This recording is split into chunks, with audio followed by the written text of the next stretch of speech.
On veut nouer des partenariats avec d'autres pays pour mieux former nos apprenantes, pour mieux donner une visibilité aux centres privés au Burkina, en Afrique. Celle qui brandit fièrement ces mots a commencé tout petit. Son centre de formation et d'incubation en coiffure, qui est nationalement connu, a vu le jour grâce à ce salon. Ce salon, qui emploie du monde aujourd'hui, n'aurait peut-être pas pu le faire si la promotrice n'avait pas souscrit au fonds d'appui aux initiatives des jeunes FEJ. Le FEJ est une innovation du gouvernement burkinabé visant à améliorer l'accès des jeunes entrepreneurs au fonds de l'État. Un fonds auquel Dame Zongo garde de bons souvenirs. Moi en particulier, ça m'a beaucoup aidé, surtout le FEJ. J'ai débuté mon salon, je n'avais pas d'argent pour développer mes activités. C'est grâce au fonds FEJ que j'ai pu développer et agrandir mon salon. Donc je peux dire que le fonds m'a beaucoup aidé. Ça aide beaucoup les jeunes au Burkina Faso à pouvoir réaliser leurs rêves. La promotrice de l'Institut Fast Fashion International, Fatoumata Zongo, est chevalier de l'Ordre du Mérite. Un mérite reçu grâce au déclic qu'a pu apporter le FEJ à son tout premier salon. Le Fonds d'appui aux initiatives des jeunes, créé en 2007, opérationnalisé en 2008-2009, a financé à ce jour 11 389 plans d'affaires promoteurs. Les conditions de porte du FEJ, en tout cas, traduisent effectivement cette volonté de faire de l'entrepreneuriat quelque chose d'accessible aux jeunes, scolarisés ou non scolarisés. Il n'y a pas à dire c'est pour ceux qui sont allés à l'école ou bien ceux qui... Non. On ne te demande pas d'avoir un doctorat ou bien d'avoir bac plus 20 Non. On dit simplement, il faut que tu montres un certain nombre de b.a.-ba. D'abord, il faut être formé en entrepreneuriat. Tout le monde peut être formé en entrepreneuriat. Ce n'est pas ceux qui comprennent français ou bien qui comprennent allemand ou bien qui... Non. Nous faisons faire des formations en moré, en bobo. Voilà, en djula. Parce que ça doit être adapté aux jeunes, quel que soit l'endroit et quelle que soit sa condition. Mais il faut que l'individu ait une idée entrepreneuriale. Au niveau du FEJ, ça a été une très belle expérience pour moi. Et je peux dire que j'ai été un modèle aussi à leur niveau. Parce que le FEJ m'a accompagné 2 fois. Ils m'ont donné le premier montant. J'ai mis le projet en place. Ils m'ont donné 3 ans à rembourser. Dieu merci, j'ai pu rembourser en 1 année. Et quand j'ai fini de rembourser en 1 année, j'ai fait une demande de renouvellement. Et ils m'ont accordé encore. Quand ils m'ont accordé ça, j'ai mis un 2e salon en place. Et j'ai employé plus de 5 personnes là-bas et 3 qui sont déclarées à la CNSS.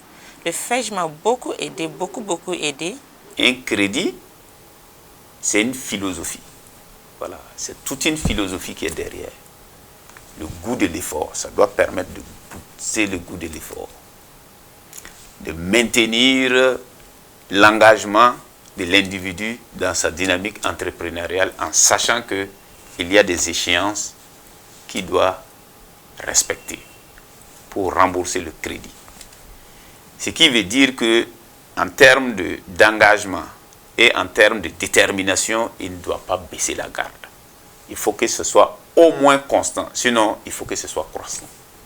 Mais le point d'achoppement entre les bénéficiaires et l'institution reste la faiblesse de la somme qu'accorde le fonds. Ce qui est un peu difficile au niveau de ces fonds, il y a des moments que tu demandes, tu montes ton projet, 1,5 million, 2 millions. Par exemple, au niveau du FEJ, on peut te donner 800 000, 600 000. Il y a beaucoup de jeunes qui sont tombés dans ces difficultés-là, qui n'ont pas pu réaliser leurs rêves. Si le projet est à ce montant et qu'on te donne un montant que tu ne peux pas réaliser ton projet, donc ça met le jeune en difficulté. Les concours du FEJ, c'est une contribution. une contribution à l'éclosion ou bien au renforcement des capacités d'une entité entrepreneuriale. Rien que les valeurs locatives, là, les charges locatives pour 2 millions, vous voyez que tout de suite ça a déjà tout absorbé. Si vous ajoutez les charges de personnel, s'il y a quelques immobilisations, non. Ce n'est pas... Les ressources que nous donnons, nous sommes très bien conscients que ça ne permet pas de couvrir intégralement les charges de l'entreprise. Ce n'est pas ça l'objectif.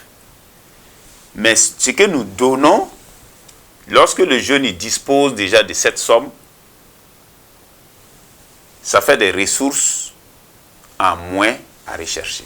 Cet accompagnement du FEJ, à l'instar d'autres fonds, s'inscrit dans le cadre du programme d'autonomisation économique des jeunes et des femmes. Mais cet accompagnement économique dont fait montre le gouvernement burkinabé ne jouera pleinement son rôle que s'il arrive à satisfaire le plus grand nombre de Burkinabés. La promotion de l'auto-emploi, qui exige de fortes ressources financières, reste un défi permanent pour des pays à faible économie. Pour les individus, c'est 200 000 à 2 millions. Pour les groupes, c'est 500 000 à 5 millions. Ça,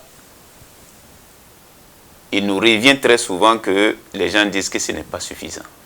Effectivement, quand on regarde le niveau d'inflation de 2008 à 2021, peut-être qu'il faille à un moment donné reconsidérer les choses et puis pour réévaluer peut-être les concours. Ça permettrait peut-être de mieux accompagner les jeunes en termes de montants octroyés pour les projets qui soumettent au FEJ. Mais là encore, je tiens à dire que la réussite entrepreneuriale n'est pas qu'une question d'argent.